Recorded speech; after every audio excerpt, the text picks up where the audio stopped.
Procedure అంటే ఏ ఏ భాగాల్లో చేస్తారు? ఫర్ సపోజ్ లిప్ కొంచెం పెద్దగా కావాలని అనుకుంటూ ఉంటారు. కొంతమంది ఇక్కడ లోపలికి వెళ్ళిపోయిందనిపోయి కొంచెం ఫ్లఫీగా ఉండాలి అని అనుకుంటూ ఉంటారు. సో వాళ్ళందరికీ కూడా సజెస్ట్ చేస్తారా? లేదంటే మీ దగ్గరకు వచ్చిన తర్వాత పేషెంట్‌ని బట్టి వేరియేషన్ ఉంటుంది కాబట్టి పేషెంట్‌ని బట్టి మారుతుందంటారా? పేషెంట్‌ని బట్టి మారుతూ ఉంటుంది. లైక్ ఫర్ ఎగ్జాంపుల్ కొంతమంది ఆల్రెడీ నాకు వాళ్ళకి ఆల్రెడీ క్లియర్ కట్‌గా తెలుసు. అంటే నాకు ఈ ఏరియాలో కన్సర్న్ ఉంది. నాకు ఈ ఇంజెక్షన్స్ పలానా ఇంజెక్షన్ ఇక్కడ ఇవ్వండి అని ఆల్రెడీ వాళ్ళకి ఒక ఐడియా ఉంటుంది. దాంతో వస్తుంటారు.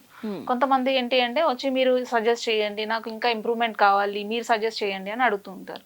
సో మనం పేషెంట్‌తో డిస్కస్ చేసిన తర్వాత ఏ ఏరియాస్ ఆఫ్ కన్సర్న్ ఏంటి, ఎక్కడ ఉన్నాయి అనే దాన్ని బట్టి రకరకాల ఏరియాస్‌లో ఇంజెక్ట్ చేయొచ్చు.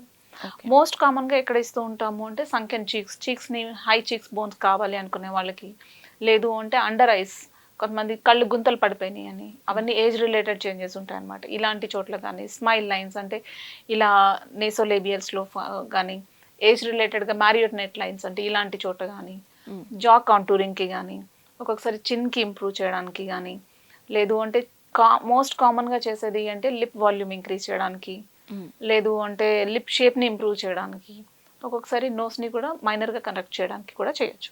దీనికి రిజల్ట్ మనకి ఎన్ని డేస్‌లో తెలుస్తుంది? యూజువల్గా అంటే డిపెండ్స్ అనమాట. మనం ఏ టైప్ ఆఫ్ ఇంజెక్షన్ ఇస్తున్నాము అంటే మోస్ట్ కామన్గా యూజ్ చేసేది హైలూరోనిక్ యాసిడ్ ఫిల్లర్ అనమాట. ఈ హైలూరోనిక్ యాసిడ్ ఫిల్లర్ అనేది ఏంటి అంటే న్యాచురల్గా మన బాడీలో ఉండే ఒక షుగర్ ఇది. కానీ న్యాచురల్గా ఉండే షుగర్కి ఆర్టిఫిషియల్గా మనం ఇచ్చే హైలూరోనిక్ యాసిడ్ ఫిల్లర్కి డిఫరెన్స్ ఏంటి అంటే దీనిలో క్రాస్ లింకింగ్ అనేది ఎక్కువ ఉంటుంది.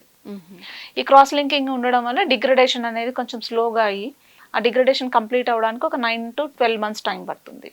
ఓకే. సో మనకి రోజు బాడీలో ఉండే హైలూరోనిడేస్ దాని హాఫ్ లైఫ్ అనేది తక్కువ ఉంటే ఇది ఒక 9 to 12 months వరకు మనం ఇచ్చిన ఫిల్లర్ ఇంజెక్షన్ అనేది పనికొస్తుంటుంది. ఓకే. సో ఈ 9 to 12 months తర్వాత మనకి మనం ఇచ్చిన ఎఫెక్ట్ తగ్గిన తర్వాత అవసరం అనుకుంటే మళ్ళీ రిపీట్ చేసుకోవచ్చు.